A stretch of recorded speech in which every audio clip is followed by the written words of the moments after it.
Hi everybody. We're going to get started taking a look at everyone's task 3. This is the very last installment of our final project, and um, so at this point, after you get your feedback, you can make any revisions you need to, and or any revisions you choose to make, and then our very last deadline is this Saturday, April 7th. That's when the final submission is due, where you are putting together your final submission per the submission instructions. So take a look at those and that page so you're aware of what you need to submit. It's essentially task 1, task 2, task 3, and then the written report. Uh, Saturday is our official deadline, and that is when the class closes, but I won't be grading until Monday morning, so feel free to submit into Sunday if you want to work over the weekend. That I won't you know consider that late, of course. So yeah, again, as long as it's in by early Monday morning, that'll be just fine. Okay, so let's get started, everybody.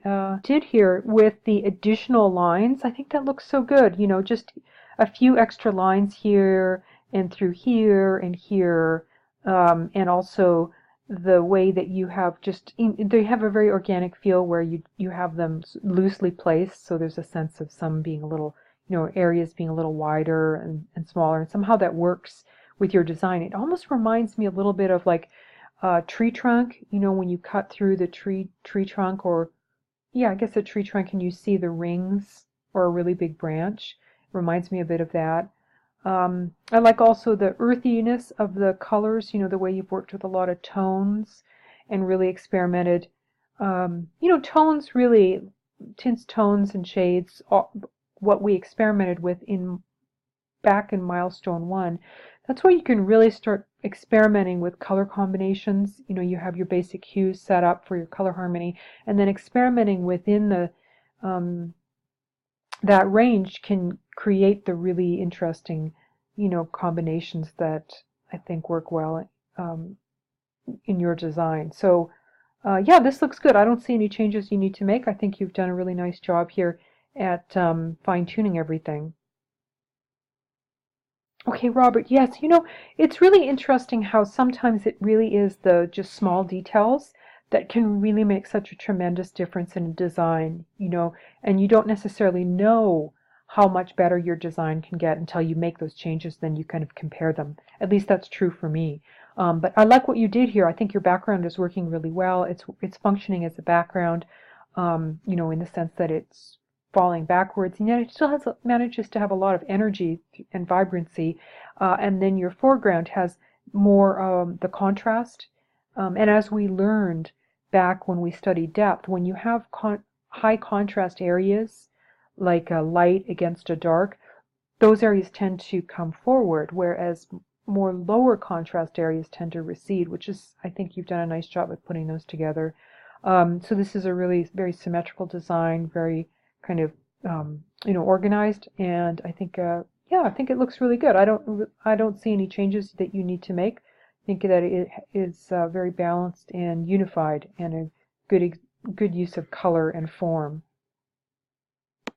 Okay, Robert. Yeah, I think these changes look really good. I really think that adding those little bits of extra color here really brings the entire design together. I think yeah, this is a really nice example of how really simple designs that are really just fine-tuned and really thoughtfully put together can be really amazing. I like the kind of way you've worked with the darker areas here, which recede into the background, and just the richness of the entire color palette, I think, works really well with your design. So yeah, nice job. Sebastian, yes. So I do think that having just a little more contrast here works really well, and it's really interesting how we've just seen now 3 assignments that had quite a lot more saturation in them. Really strong, a lot stronger color, but color can really come in many different forms, and in your case, you have a little bit of stronger saturation in the front, but mostly you have quite a lot of sort of more atmospheric colors, desaturated, and it creates this sort of foggy look to it. And you know, so color is, there's so many different possibilities with color to create a certain kind of mood or effect. So it's just interesting in these final assignments to just see everybody experimenting in different ways. So yeah, yours is a little more ghostly and just kind of, you know, really faded out in places. So yeah, nice job. I don't think you need to make any changes either. I think this is a really complete and feels quite resolved. Okay, Vanessa, yes, I think you did a really nice job here with the colors. I think this was a really good choice of the color palette from the previous assignment. It's the one I liked the most as well, just something about it that really worked well with the forms in your design. Yeah, so I would just say it looks like maybe, let's see what you wrote here.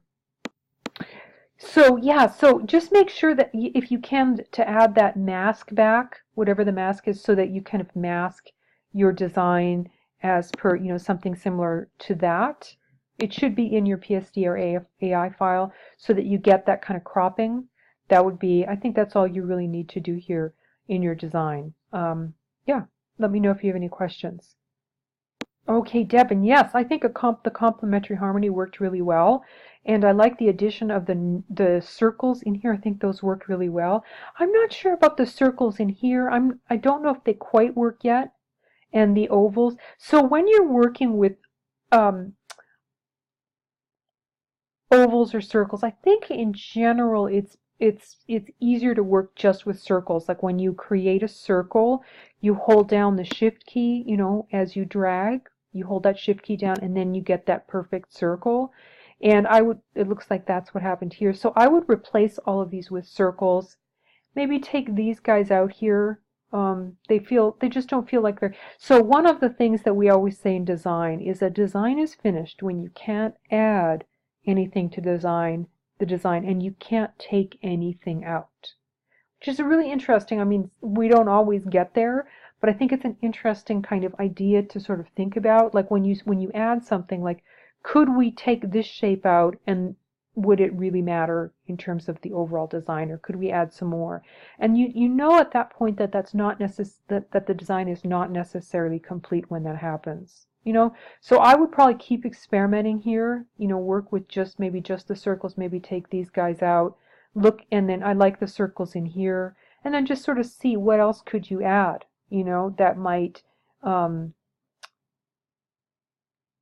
take the design to the next level, or maybe there isn't anything. Maybe you really feel like there's nothing more that can be added.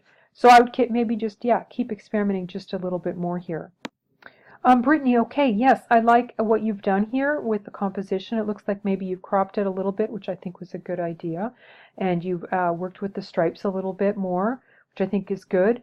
And yeah, overall, I think this is good. I might even add perhaps a few more. It feels like maybe in here you might want to work with a few more um, stripes.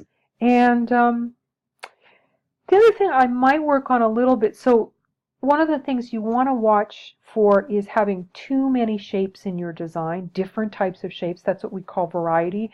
And it may be that you've gone a little bit too far in the variety. So you've got triangles, you've got sort of a hexagonal shape, and then you've got a star here. So like 3 different sort of main shapes. And maybe that's too many for your design.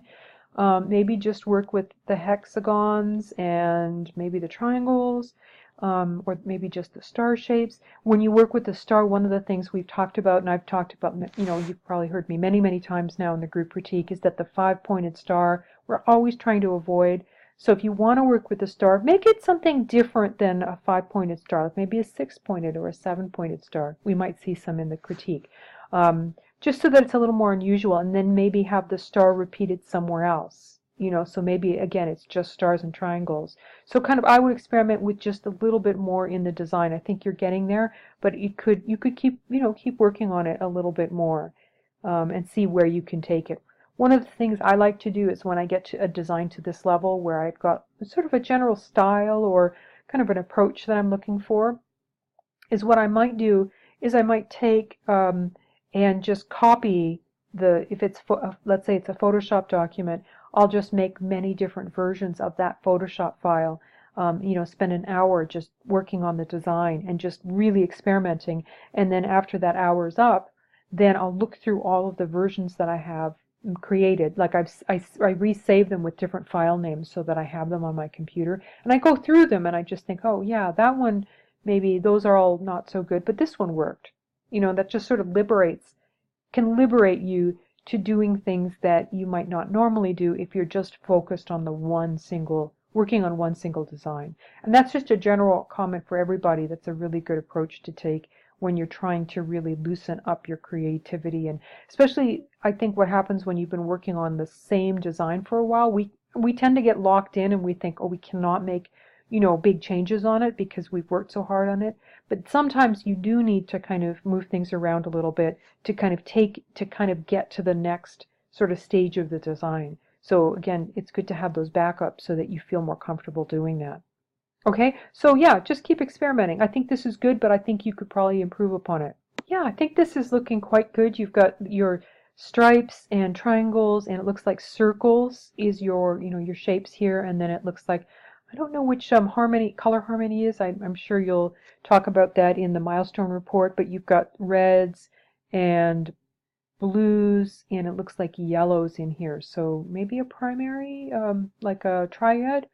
Um, yeah, this is actually, so this is a design that I would say is more on the really challenging or higher challenging one to resolve, because you've got a lot of, like, triangles are very dynamic, because they've got three, everything's an angle basically, and then you've got a very sort of loose, so informal or asymmetrical design. So you've got a lot going on. So with this type of design, what you need to be doing, and I think what you are doing, is just moving things around, experimenting, trying to find when things start clicking into place in the composition. I don't think that's quite happened yet, but I would keep experimenting with it a little bit more, and just keep seeing where you can move things to make them more resolved.